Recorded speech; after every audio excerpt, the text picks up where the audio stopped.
కొంతమంది ఏమో పని పాట లేక కులాల మీద, మతాల మీద, ప్రాంతాల మీద ఒకళ్ళ మీద ఒకళ్ళ విషయాలు జుమ్ముకుంటూ కంప్లీట్ గా టైం వేస్ట్ చేసుకుంటున్నారు. రాష్ట్రంలో ఉన్న ప్రజల యొక్క మెదళ్ళని చెడగొడుతున్నారు. దానివల్ల ఎవ్వరికి వచ్చే ఉపయోగం ఏమీ లేదు. సునకానందం అంటారు దీన్ని, సునకానందం తప్ప ఏం ఉపయోగం లేదు. ఇలా ఒకళ్ళు రెచ్చగొట్టే మాటలు మాట్లాడటం, దానికి 10 మంది సమాధానం ఇవ్వటం, ఆ ఇచ్చిన సమాధానాల్లో మళ్ళా ఒకడు బూతులు మాట్లాడటం, వాడి మీద ఇంకొక 10 మంది పడిపోవటం, ఇది పని లేని పనికి మాలినోళ్ళు చేస్తున్నారు. అలాగే కొన్ని రాజకీయ పార్టీలు కూడా వీటిని ప్రోత్సహిస్తున్నాయి, ఫైనాన్స్ చేస్తున్నాయి. కొంతమందిని ఇదే పనిలో పెట్టి ఈవెన్ కొన్ని యూట్యూబ్ ఛానళ్లని ఫైనాన్స్ చేసి మరీ ఇదే పనిలో పెడుతున్నాయి. ఈ విషయం ఈ యూట్యూబ్ ఛానల్ వీక్షకులు, ప్రజలు అందరూ గమనించాల్సిందిగా కోరుతున్నాం. మేము భావ ప్రకటన స్వేచ్ఛకి కట్టుబడి ఉన్న వాళ్ళం కాబట్టి ఈ యూట్యూబ్ ఛానళ్లను బ్యాన్ చేయమను, వీళ్ళ మీద నియంత్రణ పెట్టమను, లైసెన్సులు తీసుకోమను మేము అడ్వకేట్ చెయ్యం. ఎవడి ఇష్టం వచ్చింది వాడిని చేసుకొనియండి. కానీ వినేవాడు లేకపోతే, ప్రేక్షకుడు లేకపోతే ఏ యూట్యూబ్ ఛానల్ నడవదు. ఎంత డబ్బులు ఇచ్చినా అది వృధా ప్రయాస, గంగలో పోసినట్టే. కాబట్టి ప్రేక్షకుల విజ్ఞత, ప్రజల విజ్ఞత మీద దీన్ని వదిలేస్తున్నాం. ప్రజలు చాలా జాగ్రత్తగా విజ్ఞతతో ఆలోచించి ఏ చర్చల వల్ల సమాజం బాగుపడుతుంది, సమాజానికి ఉపయోగం, సమాజానికి అవసరం అనేది గమనించుకోండి తప్ప ఏది పడితే అది, ఏ విషయాన్ని పడితే మీద ఆ విషయం మీద రోజుల తరబడి సోషల్ మీడియాని కలుషితం చేయొద్దని చెప్పి ప్రజలందరికీ విజ్ఞప్తి చేస్తున్నాను. సరే, ఈ బ్రతుకు తెరువు కోసం ఏదో పొలిటికల్ పార్టీల ఫైనాన్సింగ్, ఫండింగ్ తో నడిచే యూట్యూబ్ ఛానల్ వాళ్ళ పిల్లల బతుకు తెరువు కోసం వాళ్ళు ఏదైనా చేసుకుంటుంటే దాన్ని నేనేం ఆపలేను. ప్రభుత్వాన్ని ఆపమని కూడా చెప్పను. ఎందుకంటే అది భావ ప్రకటన స్వేచ్ఛలో భాగం. ప్రభుత్వాన్ని ఆపమంటే వాళ్ళు ఫైనాన్స్ చేసే వాటిని నడవనిస్తారు, అపోజిషన్ ఫైనాన్స్ చేసే వాటిని మూసేస్తారు, న్యూట్రల్ గా నిజంగా మాట్లాడే వాళ్ళందరినీ కూడా మూసేస్తారు. కాబట్టి అటువంటి తప్పుడు అధికారాలు గవర్నమెంట్కి ఇమ్మని మేమైతే చెప్పం. కానీ ప్రేక్షకులు దయచేసి విజ్ఞత పాటించమని చెప్పి కోరుతున్నాం. అట్లా అని చెప్పి మతాల గురించి, కులాలు మతాలు ఇవన్నీ వ్యక్తిగతాలు, ఎవరికైనా సరే అది వ్యక్తిగతం. సమాజానికి, సామాజిక కార్యకలాపాలకి దానికి సంబంధం లేదు అని మేము గట్టిగా నమ్ముతాం. మతాల గురించి చర్చించకూడదా? మేము భావ ప్రకటన స్వేచ్ఛ సమర్థించేవాళ్ళం కాబట్టి మతాల గురించి కూడా మాట్లాడండి, సంస్కారవంతంగా చర్చించండి. ఎవరి మతంలో ఏ మార్పులు తెచ్చుకోవాలో, ఏ రకమైనటువంటి సంస్కరణలు తెచ్చుకోవాలో చర్చించండి, తప్పేమీ లేదు. అరే బాబు, పెళ్ళిళ్ళకి ఇంత ఖర్చు పెడుతున్నావు, ఎందుకు పెడుతున్నావు? ఇన్ని కార్యక్రమాలు ఏంటి, ఇన్ని ఫంక్షన్లు ఏంటి, ఎందుకు ఇంత ఖర్చు అనేది చర్చించుకోండి. అది మతానికి సంబంధించిందే, మన సంప్రదాయానికి సంబంధించిందే, మన సంస్కృతికి సంబంధించిందే, మన అలవాట్లకు సంబంధించిందే. చర్చించుకుంటే తప్పేమీ లేదు. ఏ సంస్కరణ లేకుండా హిందూ మతం ఇక్కడ దాకా వచ్చిందా? అసలు మతం గురించి, మతంలో ఉన్న మంచి చెడుల గురించి చర్చించకూడదు, చర్చిస్తే తప్పు, నువ్వెవడో మాట్లాడటానికి అని అంటే ఈశ్వరచంద్ర విద్యాసాగర్ దగ్గర నుంచి, రామకృష్ణ పరమహంస దగ్గర నుంచి, వివేకానందుడి దగ్గర నుంచి, గురజాడ అప్పారావు దగ్గర నుంచి, కందుకూరి వీరేశలింగం దగ్గర నుంచి, నార్ల వెంకటేశ్వరరావు దగ్గర నుంచి, రంగనాయకమ్మ దగ్గర నుంచి, త్రిపురనేని రామస్వామి చౌదరి దగ్గర నుంచి వీళ్ళందరూ నోళ్లు మూయించితే మనం ఇక్కడ వరకు వచ్చేవాళ్ళమా? ఈ మాత్రమైనా సంస్కరించబడే వాళ్ళమా? బాల్య వివాహాలని, సతీ సహగమనాలని దాటుకుని ఇక్కడ దాకా వచ్చేవాళ్ళమా?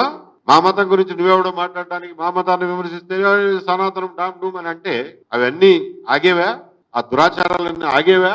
ఎవరి మీద పెడతావు యూఏపీఏ? నక్సలైట్లే నిజమైన దేశభక్తులు అన్న వాళ్ళ మీద యూఏపీఏ పెడతావా? చేగువేరా బొమ్మని ఆటోల వెనకాల, టీ షర్ట్ల మీద, క్యాప్ల మీద పెట్టుకునే వాళ్ళ మీద యూఏపీఏ పెడతావా? రామాయణ కల్పవృక్షం రాసిన విశ్వనాథ సత్యనారాయణ మీద పెడతావా? రామాయణ విశ్వవృక్షం రాసిన రంగనాయకం మీద పెడతావా? బాంబును చూసి బెంబేలు పెడితే అది ఎప్పుడు నీ గుండెల్లోనే పేలుతుందిరా అన్న అలిశెట్టి ప్రభాకర్ మీద యూఏపీ పెడతావా? నక్సలైట్లకు వెసులుబాటు కలిగిస్తామని చెప్పి వాళ్ళ మీద ఉన్న నిషేధాన్ని తొలగించిన చెన్నారెడ్డి మీద పెడతావా? నక్సలైట్లు చర్చలకు ఆహ్వానిస్తున్నామని చెప్పి 2004లో ఎలక్షన్ ప్రామిస్ చేసి చర్చలకు ఆహ్వానించి సీజ్ ఫైర్ చేసి వాళ్ళతో కొన్ని రోజులు వాళ్ళకు కొంత వెసులుబాటు ఇచ్చినటువంటి వైఎస్ రాజశేఖర రెడ్డి గారి మీద యూఏపీఏ పెడతావా? మళ్ళా తిరిగి వాళ్ళ మీద నిషేధం విధించినటువంటి అదే రాజశేఖర రెడ్డి గారి మీద పెడతావా? ఎంతమంది మీద పెడతావు నువ్వు యూఏపీఏ? నక్సలైట్ల గురించి మాట్లాడితేనే యూఏపీఏ కేసు పెడతావా? కాబట్టి శంభుక వద రాసినటువంటి త్రిపురనేని రామస్వామి మీద పెడతావా? సీత జోస్యం, నరకవల హరిశ్చంద్రుడు రాసిన నార్ల వెంకటేశ్వరరావు మీద పెడతావా? దేవాలయాల మీద బూతు బొమ్మలు ఎందుకు అని రాసిన తాపీ ధర్మారావు మీద పెడతావా ఇవాళ యూఏపీఏ కేసు? ఏ సంస్కర్తల మీద పెడతావు?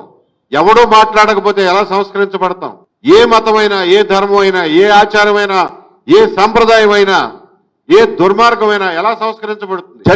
కులాల పరంగా, మతాల పరంగా మాట్లాడలేదే. వాళ్ళకున్న సంస్కారం ఏమైపోయింది ఈ రోజున? ప్రపంచంలోనూ ఎన్నో విశిష్టతలు ఉన్నటువంటి తెలుగు భాష ఈ రోజున బూతులకు ఎందుకు పరిమితం అవుతోంది? ఎక్కడ ఏ భాషలోనూ, ఏ భారతీయ భాషలోనూ లేని ఛందోబద్ధమైనటువంటి పద్యం కేవలం తెలుగు భాషలో ఉంది. అష్టావధానం, శతావధానం కేవలం తెలుగు భాషలో ఉంది. ఇన్ని విశిష్టతలు ఉన్న తెలుగు భాషలో ఉన్న తీయదనాన్ని మర్చిపోయి, సంస్కారవంతమైనటువంటి భాష మర్చిపోయి, ఒక్కొక్కళ్ళు లకారాలకి నువ్వంతంటే నువ్వింత అని చెప్పి, నువ్వు లంగ అంటే నువ్వు దొంగ అని చెప్పి ఇటువంటి భాష మాట్లాడి ఏమైపోయింది? ఎక్కడికి పోతున్నాం? దీన్ని సంస్కరించుకోవాల్సినటువంటి అవసరం ఉంది. ఇది సంస్కరించబడాలంటే చర్చ జరగాలి.